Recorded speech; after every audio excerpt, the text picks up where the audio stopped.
This is WUSA 9 News at 5, and roughly 15 minutes ago, Vice President J.D. Vance said, "I think we are heading toward a shutdown," as discussions between Democrats and Republicans end just hours away from a government shutdown. So the two sides need to reach a deal before October 1st, as the White House threatens the jobs of federal workers if a deal is not reached. October 1st is just a couple days away. Yeah, this week. That's right. Thanks for joining us on WUSA 9 and streaming on WUSA 9 Plus. I'm Leslie Foster. And I'm Lorenzo Hall. So Democratic leadership say they are still far away from reaching any sort of deal.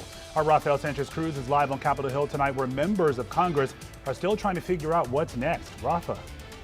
Yeah, that's right, Lorenzo. Leslie, in just the last half hour, we heard from members of Congress who represent Maryland and Virginia. And of course, they are concerned about what this could mean to our region if we do face another potential shutdown. So today, Senator Angela Alsobrooks and Congresswoman Sarah Elfreth, both from Maryland, announced they're introducing a bill to support essential federal workers who would have to continue working without pay through a potential shutdown. These federal employees would, of course, receive back pay. However, during a shutdown, they're not eligible to receive unemployment benefits, unlike furloughed employees. Federal workers who I spoke to today tell me there's a lot of confusion right now, mainly because of that memo that was sent last week by the Office of Management and Budget. That memo directs agencies to lay off federal workers and programs whose funding will expire by tomorrow night. Now, Senator Angela Alsobrooks had this to say when asked if she would support a Republican spending bill to avoid a shutdown. Let's listen.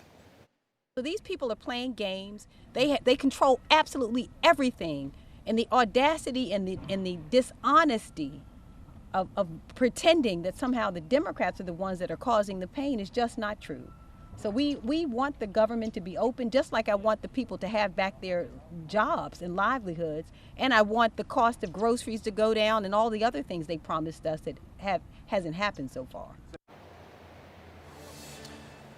Yeah, and we've talked about this before, how our federal workforce has already impacted. A recent hunger report released by the Capital Area Food Bank says that families and households impacted by the federal cuts, 41% of these households are now food insecure, meaning they don't know where their next meal is going to be, or they simply don't have enough food in their homes. Again, a lot of anxiousness, anxiety here on Capitol Hill, and a lot of pressure both on the Democrats and on Republicans to come to some kind of agreement.